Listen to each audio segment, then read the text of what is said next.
Une délégation onusienne conduite par le sous-secrétaire général des Nations Unies chargé des opérations de maintien de la paix a été reçue en audience par le chef de l'État, le président Alassane Ouattara.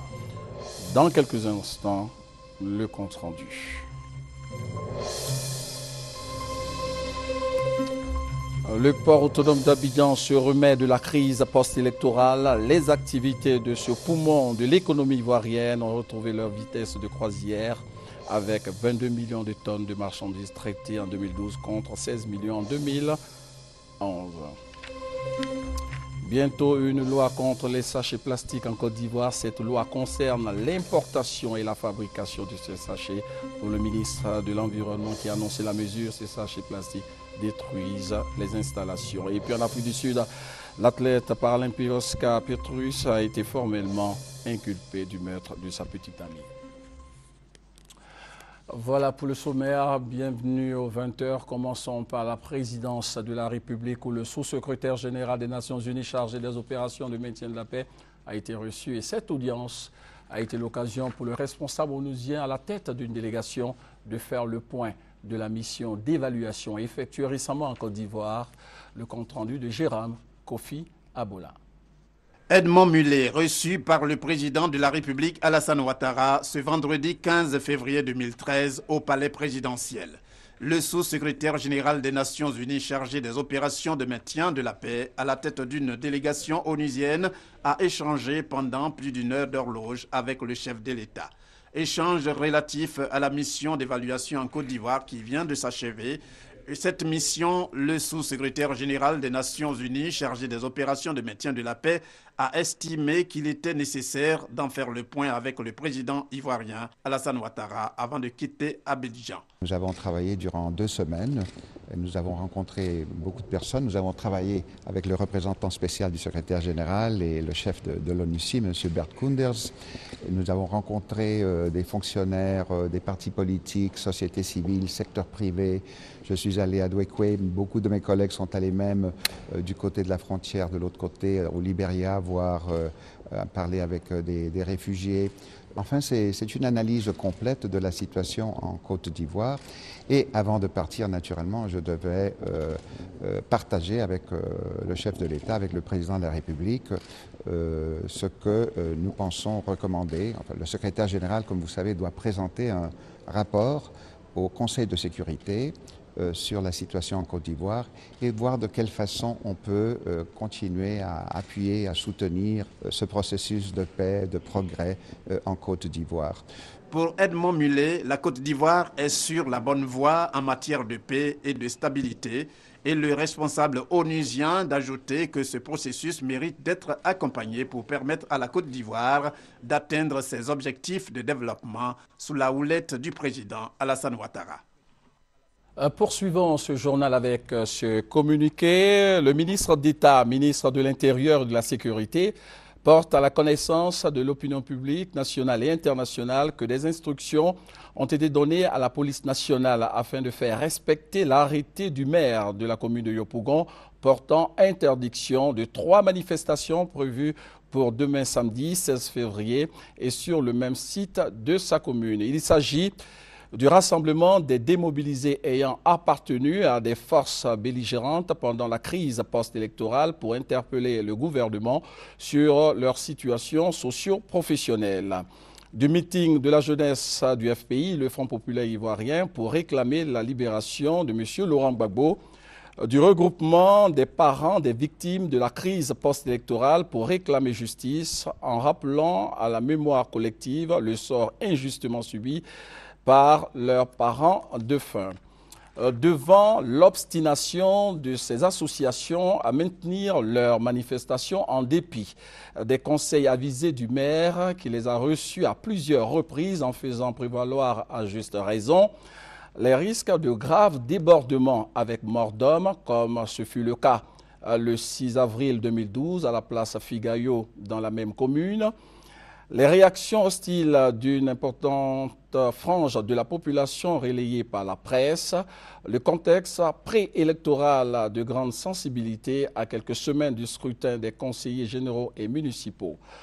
Le ministre d'État, ministre de l'Intérieur et de la Sécurité en appelle au sens civique des initiateurs de ces manifestations pour s'en tenir scrupuleusement au respect de la décision du maire de Yopougon, bien conforme à la réglementation en vigueur relative au maintien de l'ordre et de la tranquillité publique. L'actualité dans le secteur agricole, c'est l'ouverture de la campagne 2013 de commercialisation de la noix de cajou. Des précisions avec Noël Gnagno. C'est parti depuis ce vendredi 15 février pour la campagne cajou 2013. 3 types de prix minima obligatoires sont connus. Ils sont obtenus de façon consensuelle par le comité mis en place par les acteurs de la filière. Producteurs, acheteurs, représentants des exportateurs, des transformateurs et des structures techniques. Toute personne qui voudrait acheter aujourd'hui de la noix de cajou en Côte d'Ivoire aux producteurs devrait acheter à la somme de 200 francs. Nous avons fait un prix magasin intérieur, c'est-à-dire les magasins en zone d'approvisionnement, c'est-à-dire les zones où on retrouve le cajou. Et cela est 235. 235 parce qu'il y a des frais de collecte. Et ces frais de collecte-là font 20 francs le kilo. Et il y a la marge de l'acheteur ou la marge de la coopérative qui font 15 francs. Maintenant, nous avons enfin un prix magasin portuaire. Et ce prix magasin portuaire est de 274, c'est-à-dire l'acheminement du produit des zones d'approvisionnement jusqu'au port. Pour assurer un bon déroulement de la campagne, 11 mesures ont été arrêtées par ce comité. Il s'agit entre autres de l'application obligatoire de ces prix minima, de la transformation du comité scientifique en comité de veille pour la révision périodique de ce prix, de la révision des prix minima sur la base d'une évolution de 15% du prix CAF, de l'interdiction aux exportateurs de fer de l'achat borchon. De quels moyens dispose le comité pour le respect scrupuleux de ces dispositions? La bonne volonté et la puissance publique. Et il y a la volonté donc qu'on manifeste pour tous les acteurs de suivre les mesures d'accompagnement et de les respecter. Il y a aussi la responsabilité étatique. Et l'État aujourd'hui a une volonté manifeste d'organiser la filière. Le cajou est l'une des spéculations de la zone nord de la Côte d'Ivoire. Avec une production de plus de 400 000 tonnes, la Côte d'Ivoire occupe le premier rang des pays exportateurs de cajou au monde. 2 millions de personnes exercent dans la filière en arcade en Côte d'Ivoire et les producteurs de la noix de cajou, il faut le savoir, sont confrontés à un certain nombre de difficultés, nous dit Noël Gnagno. La noix de cajou ou anacarde, une spéculation phare de l'agriculture ivoirienne. Sa performance, environ 400 000 tonnes, estimation de la campagne 2012. Plus de 2/3 de cette production sont exportées, faisant de la Côte d'Ivoire le premier pays exportateur de noix de cajou au monde. Cette activité se répartit entre les exportateurs 90% du volume et les coopératives 10%. Contre-performance au niveau des exportations, la fuite du cajou vers les pays voisins. La campagne 2012 a fait exception au dit du directeur exécutif de l'ARECA. Il nous revient que la quantité de produits qui sont sortis de la Côte d'Ivoire cette année est inférieure aux autres années. Donc il y a un effort, il y a une prise de conscience. Mais c'est un travail de sensibilisation parce que c'est nous-mêmes qui faisons sortir les produits. Autre indicateur de contre-performance de la production nationale, sa qualité technique, culturelle et de cueillette. Puis le conditionnement du produit, d'où l'appel pour la présente campagne. Dernier indicateur sur ce tableau, le niveau de transformation du cajou en Côte d'Ivoire, à peine 2%. Depuis 2005, le prix moyen aux producteurs a varié entre 130 francs et 310 francs CFA. Je vous l'annonçais dans les titres, le port autonome d'Abidjan se remet de la crise post-électorale. Les activités de ce poumon de l'économie ivoirienne ont retrouvé leur vitesse de croisière avec 22 millions de tonnes de marchandises traitées en 2012 contre 16 millions en 2011. L'information a été donnée au cours d'une rencontre bilan et perspective. Le point avec Ali Diarasouba. Le port autonome d'Abidjan, PAA, se porte bien. Le bilan est rassurant. Le taux de marchandises traitées en 2012 enregistre un bond d'environ 40%. De quoi qualifier 2012 de l'année de la reprise et de la relance des activités du poumon de l'économie ivoirienne. 2012 a été véritablement l'année de la reprise, de la relance des activités, et nous avons pu constater les premières retombées positives de la vision stratégique que nous avons initiée pour repositionner notre port. Nous avons sensiblement atteint pour 2012 le trafic de 22 millions de tonnes.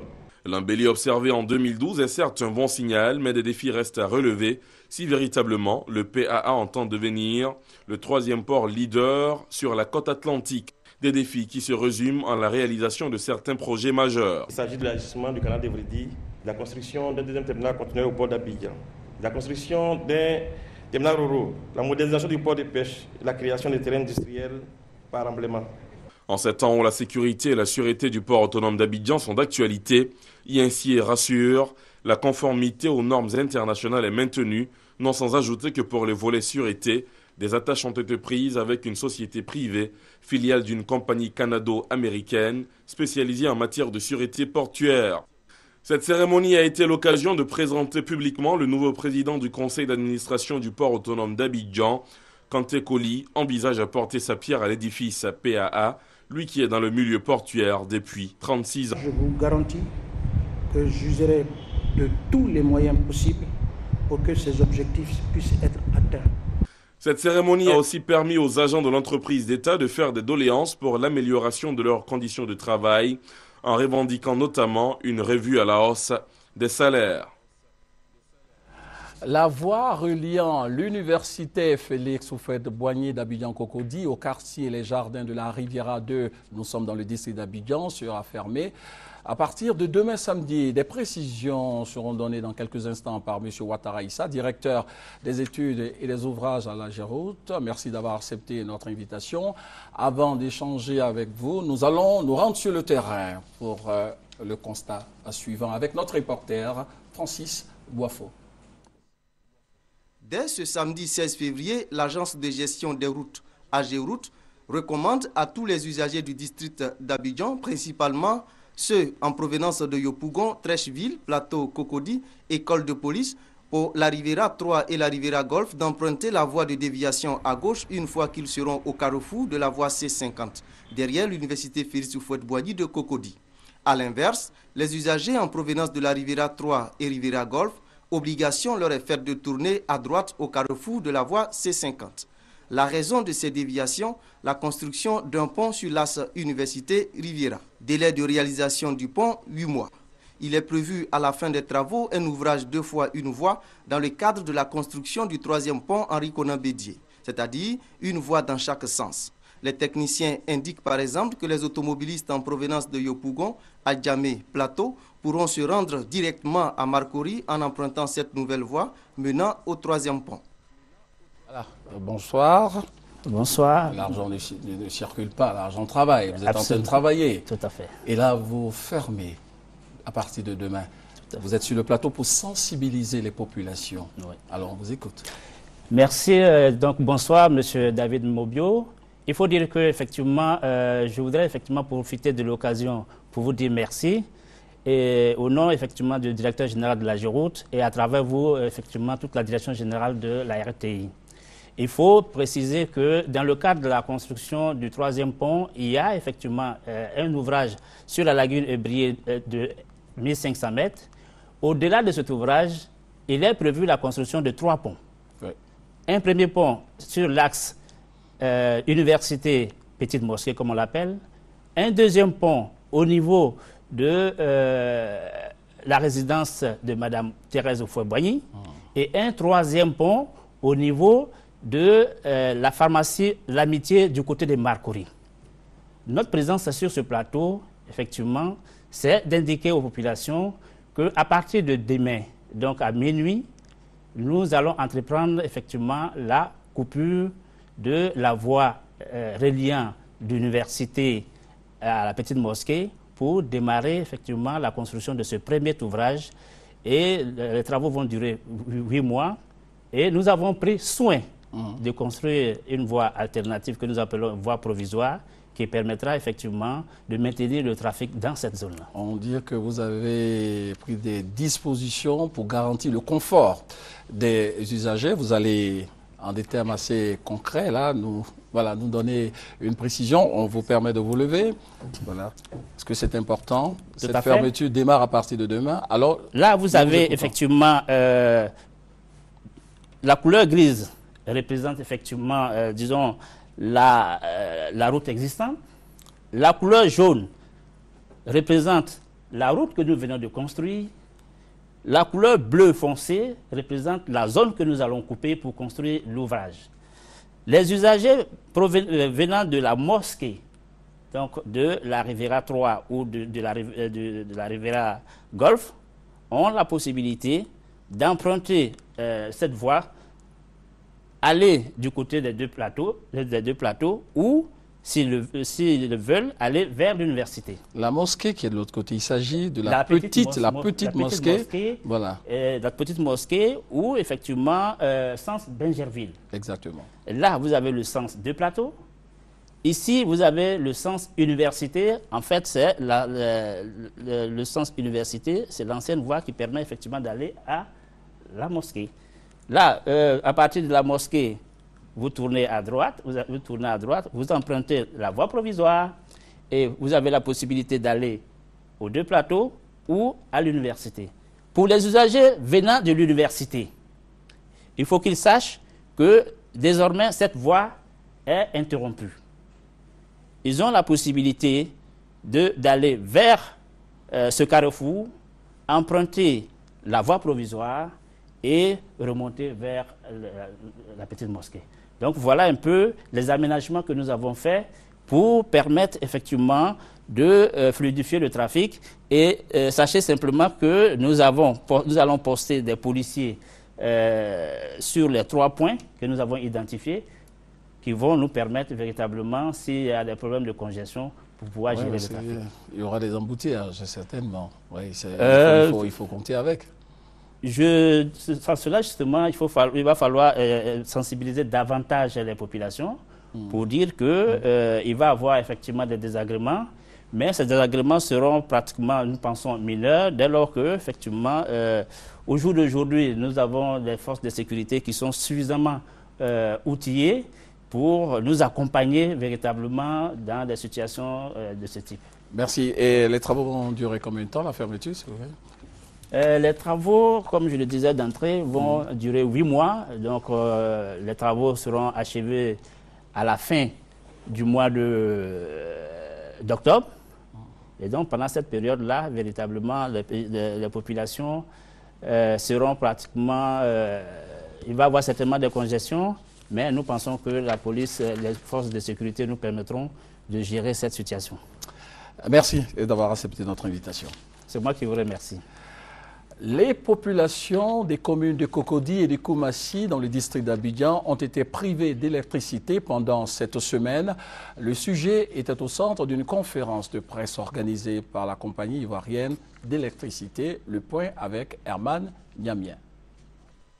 Les riverains des communes de Koumassi et Cocody ont connu cette semaine des coupures récurrentes d'électricité rappelant les heures chaudes du délestage survenu en 2010. Face à la presse, les responsables de la CIE rassurent, il ne s'agit pas de délestage. Cette fois, les causes sont ailleurs. Les installations de la CIE sont les cibles de bandits spécialisés dans le vol de câbles électriques. Ces perturbations sont dues au fait que des individus rentrent dans nos postes de transformation, de distribution publique, la nuit, et ils viennent perpétrer des actes de vandalisme et de vol des câbles. Et chaque nuit, nous connaissons 2 ou 3 cas. Figurez-vous que dans la nuit du 11 au 12, justement, où nous étions en train de réparer les pannes que j'ai citées tout à l'heure, il y a eu 3 cas. Les causes des coupures d'électricité résident également dans la surcharge des tronçons électriques liée à la forte croissance de la demande d'électricité, mais surtout à la fraude sur le réseau électrique. En revanche, les responsables de la CIE reconnaissent que les installations sont vétustes, mais restent optimistes au regard des travaux engagés pour réhabiliter et accroître leurs infrastructures. Au niveau de la CIE, nous avons engagé donc une grande opération d'équipement, mais au niveau de l'État aussi, il y a des investissements qui sont faits. le ministère des Mines, du Pétrole et de l'Énergie a engagé des actions urgentes sur le réseau pour la construction des nouvelles lignes. Au niveau de Koumassi, justement, il y a un programme qui est prévu par l'État, un financement de la Banque mondiale qui va permettre de construire une nouvelle ligne. Les fouilles même ont commencé. Lorsque nous allons terminer dans ces zones-là, nous ne pourrons plus avoir des coupures intempestives. La direction de la CIE invite les populations à dénoncer tout acte de fraude ou de vandalisme sur ces installations. Des actes dont les effets collatéraux sont subis par l'ensemble des usagers et qui anéantissent les efforts consentis pour améliorer la qualité de la fourniture d'électricité. Dans le reste de l'actualité, avec tout d'abord ce projet de loi contre les sachets plastiques en Côte d'Ivoire. Cette loi concerne l'importation et la fabrication de ces sachets. Et pour le ministre de l'Environnement qui a annoncé la mesure, les sachets plastiques détruisent les installations publiques et ont une conséquence sur la santé des populations. Evelyne Deba-Zégua nous en parle. Jeter un sachet plastique à terre est un geste banal à Abidjan, la capitale économique. Un geste dont les Ivoiriens n'arrivent pas à se défaire et qu'ils justifient. Mais il n'y a pas assez de poubelles aussi. Vous voyez, Adjamé là, Adjamé est toujours rempli. La présence des sachets plastiques à Abidjan dans les rues est-elle due essentiellement à l'absence de poubelles? Certainement pas. Jugez-en vous-même. Nous sommes à la Cité des Arts, dans la commune de Cocody. À quelques mètres de ce tas d'immondices se trouve une poubelle parchargée que les habitants ont certainement décidé d'ignorer. Ce n'est pas citoyen, comme dirait l'autre. C'est-à-dire c'est les citoyens qui n'ont pas l'amour pour leur pays. Tu bois l'eau, tu jettes par terre alors qu'il y a poubelle à côté de toi. C'est-à-dire que tu n'as pas la bonne volonté pour le développement de ton pays. Plus de 80% des ordures ramassées par les agents commis à la tâche sont composées de sachets plastiques. Selon les spécialistes, ces sachets mettent près de 400 ans pour se dégrader. Ils ont un impact considérable sur la santé des populations. Au niveau de la zone de l'Indénié, la grille qui est là, elle est bouchée par les sachets plastiques. Et quand ces sachets sont incinérés par les populations, c'est des gaz toxiques qui se dégagent donc dans l'atmosphère. Et donc, il y a une pollution visuelle qui dégrade même l'esthétique urbaine. Indignés par ces nombreux désagréments, les populations exhortent l'État à prendre ses responsabilités. Il faut supprimer certaines entreprises de fabrication de sachets. Supprimer les entreprises de fabrication de sachets plastiques non biodégradables, certainement pas. Les réorienter vers le biodégradable, c'est la voie indiquée. C'est dans cette logique que s'inscrit l'État de Côte d'Ivoire. Le ministre de l'Environnement, de la Salubrité urbaine et du Développement durable, Alakwadjo Rémy, a annoncé aux fabricants de sachets plastiques l'intention de l'État de Côte d'Ivoire d'interdire très prochainement l'importation et la fabrication des sachets plastiques non biodégradables. Une mesure qui, si elle est adoptée, fera perdre près de 5000 emplois dans le secteur. Pour les experts environnementaux, la Côte d'Ivoire doit se tourner vers le biodégradable. Du cobalt peut être donc mis dans la ligne de fabrication donc du sachet à hauteur de 1%.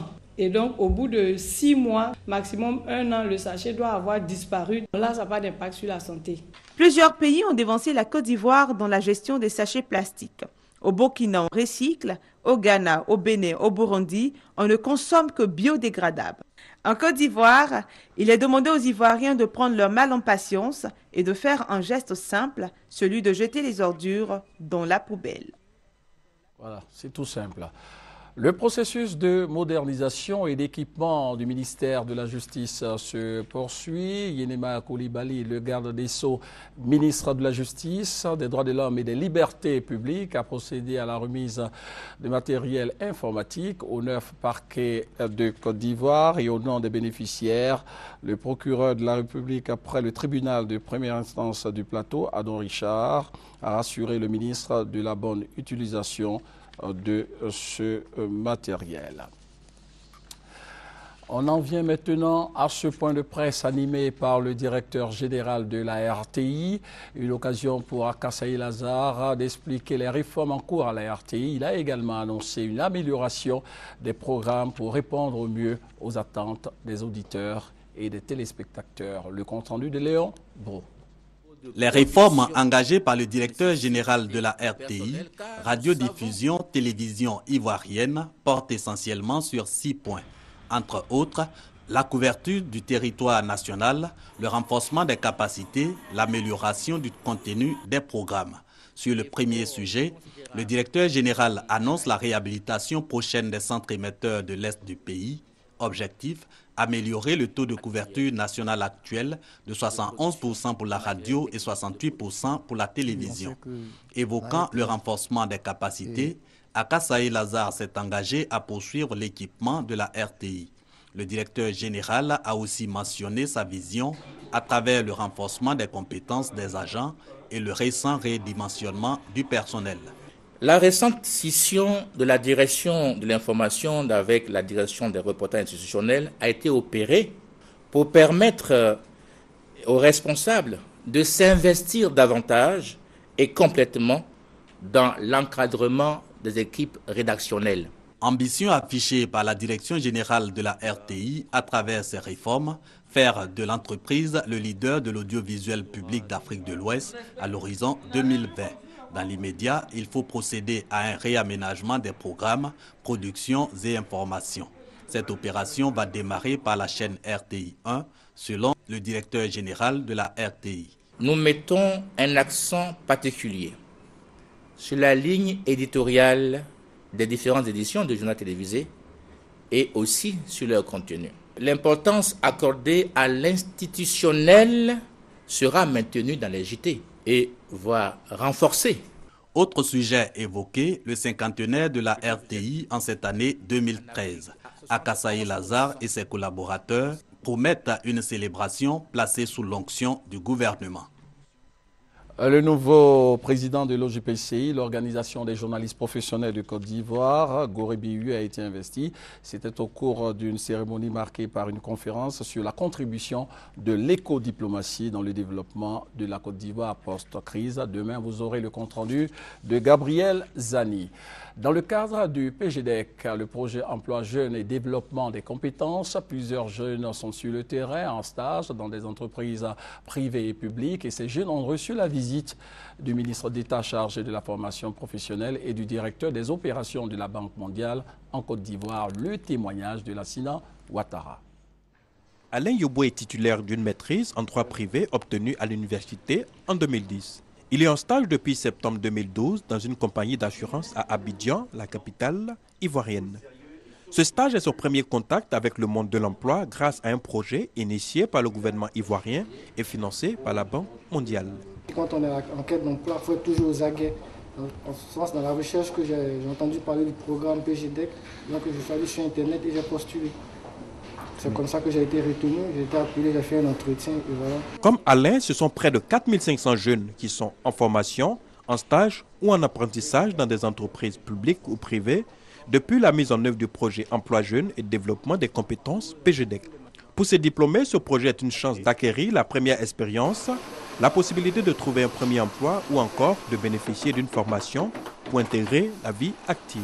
Après ça, on a la possibilité de passer le concours de la fonction publique. Mais moi, personnellement, c'est l'auto-emploi qui m'intéresse. Considérés comme les pionniers d'un projet qui cible près de 30 000 jeunes d'ici 2015, ils ont été encouragés par les autorités en visite. Et ces jeunes sont des pionniers. Ils n'ont pas le droit à l'échec. Parce qu'il y a beaucoup de jeunes en Côte d'Ivoire qui n'ont pas cette opportunité et qui les regardent.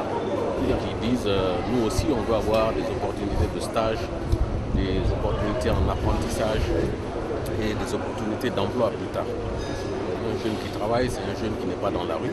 L'espoir aujourd'hui qui est suscité par ce programme-là, je peux leur dire sans risque de me tromper que ces jeunes-là vont faire l'objet de toute l'attention du chef de l'État, du gouvernement de Côte d'Ivoire et du secteur privé qui entend aider le chef de l'État dans sa politique. A noter que le projet Emploi Jeunes et Développement des compétences vise à améliorer l'employabilité des jeunes de 18 à 30 ans en Côte d'Ivoire, où selon les chiffres, près de 3 millions de personnes de cette tranche d'âge sont au chômage.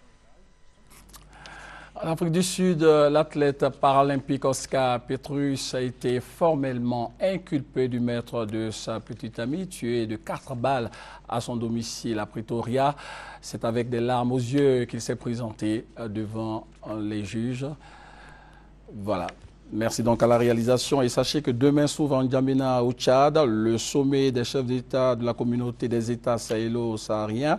Le président de la République Alassane Ouattara y prendra part. La lutte contre le terrorisme dans la région sera à l'ordre du jour.